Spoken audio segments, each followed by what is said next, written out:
Fruit très prisé dans le monde et à La Réunion, la culture de la mangue est néanmoins soumise à 5 problèmes majeurs. Le premier, c'est l'irrégularité de production d'une année sur l'autre. On a des années de forte production et des années de faible production qui s'enchaînent.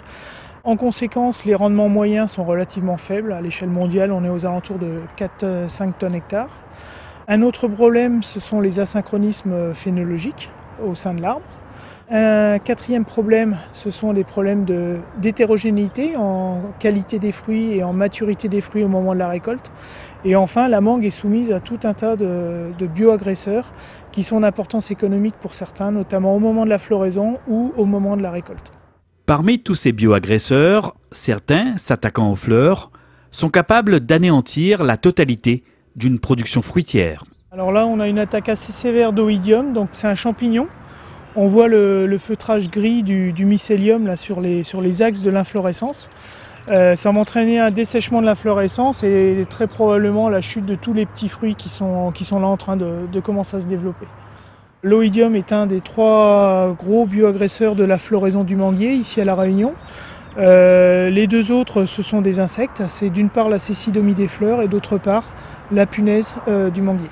Par ailleurs, on observe également un fort asynchronisme des stades phénologiques au sein d'un même verger qui induisent une hétérogénéité de la qualité et de la maturité des fruits à la récolte. Voilà, c'est des fruits les premières fleurs, presque à maturité. Et à côté, le même arbre conduit de manière identique, avec pratiquement des petits fruits de juillet-août et des fleurs de septembre.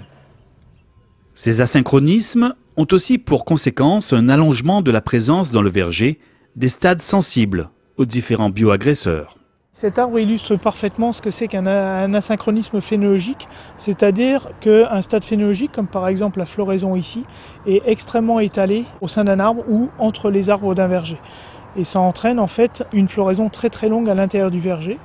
Et comme la floraison représente un stade sensible pour au moins 3 bioagresseurs importants ici à La Réunion, ça entraîne des problèmes dans le contrôle de ces bioagresseurs. Si on a une floraison groupée, on a beaucoup moins d'observations et d'interventions, que ce soit chimique ou pas. On a beaucoup moins d'interventions au niveau de la fleur. Parce que moi, le principe, c'est une fois la nouaison effectuée, donc je n'ai plus d'intervention sauf l'arrosage. Et ensuite, au niveau de la récolte aussi. C'est plus intéressant d'avoir une parcelle homogène. On passe une fois en 1 mois en récolte, tandis que là, il faudra étaler sur 2 ou 3 mois. Dans un objectif de réduction du recours aux intrants chimiques, une gestion agroécologique du verger est aujourd'hui privilégiée avec plusieurs voies possibles. On est en train de travailler avec la recherche sur des pratiques culturales qui permettraient de regrouper un petit peu la floraison, même au niveau de José. On parle de l'irrigation, de la taille, des interventions humaines. Une première étape a été de comprendre quelle est l'origine de ces asynchronismes phénologiques au sein d'un arbre, pourquoi ils se développent, comment ils se transmettent également, parce qu'ils concernent la floraison, mais également la récolte ou la croissance végétative. Donc là, cette partie-là a été réalisée. Nous avons maintenant une meilleure connaissance des facteurs qui déclenchent ces asynchronismes. C'est d'essayer de mieux contrôler ces asynchronismes de façon à concentrer dans le temps la floraison et la récolte pour mieux contrôler les bioagresseurs à ces moments-là. Et pour faire ça, on essaie de développer des techniques culturales pour arriver à concentrer la phénologie. Développée actuellement dans le cadre du projet Écoverger, une voie originale consiste à agir directement sur l'architecture et la phénologie du manguier. Alors on s'intéresse à une démarche de conception d'itinéraire technique assisté par modèle. Et dans cette démarche, l'idée est d'arriver à synchroniser la floraison donc par des pratiques culturales. Alors il y a plusieurs voies comme ça a déjà été évoqué, donc la taille, fertilisation, irrigation. Donc nous on s'intéresse plus spécifiquement à la taille. Donc comment tailler comment fonctionne le manguier, d'où viennent ces asynchronismes et comment par une taille adaptée on pourrait arriver à synchroniser cette floraison. L'idée c'est de réduire à l'échelle de la parcelle ou de sous-parcelle, regrouper la floraison pour avoir une période de sensibilité plus courte.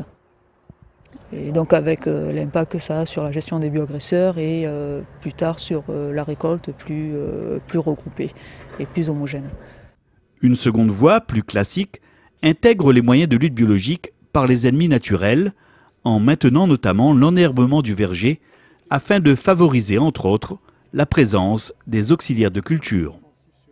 La mise en œuvre de techniques de protection physique est également efficace, comme par exemple le paillage à l'aplomb des arbres, qui permet de casser le cycle reproductif de la cécidomie des fleurs.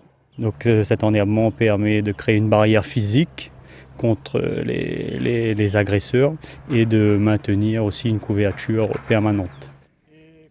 Alors pour moi, la cécidomie n'est plus un problème chez moi, avec l'enherbement et surtout la non-utilisation d'insecticides, sauf en cas d'urgence, en cas d'une fois maximum par an.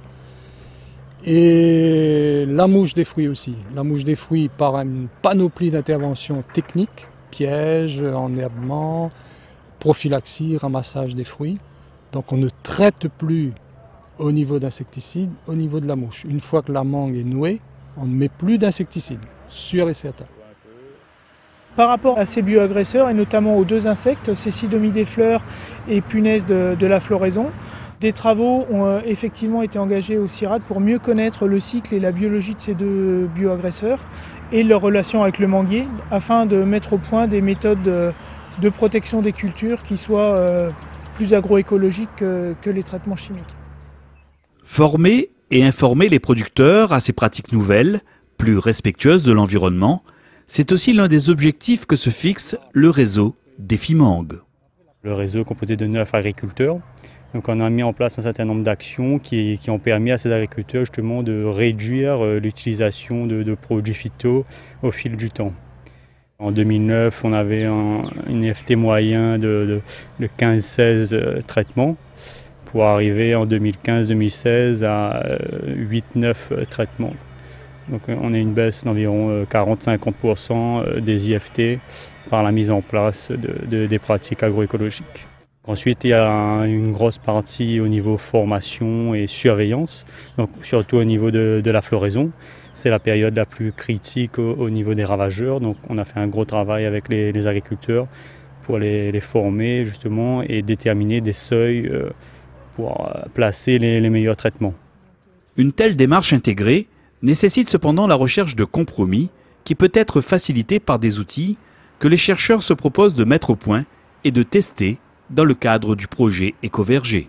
Donc on a effectivement des exploitations qui sont spécialisées mangue, donc le problème sera peut-être moins compliqué pour eux, mais dans le cas où on est en présence d'une exploitation très diversifiée, c'est toujours la recherche de compromis qui permettent d'arriver à des itinéraires techniques innovants. Et voilà, dans ce cadre-là, il y a une approche, il y a toute une partie du projet qui approche donc la décision de l'exploitant. L'objectif étant de comprendre comment l'exploitant prend ses décisions, quels sont les déterminants de ses pratiques, quels sont les déterminants des évolutions de ses pratiques, pour savoir quelles vont être les conditions d'appropriation de ces itinéraires techniques innovants. On voudrait aller jusqu'à co-construire avec eux une grille d'indicateurs multi-critères qui leur conviennent et qui permettent d'évaluer ex ante les solutions techniques qu'on va construire via la modélisation.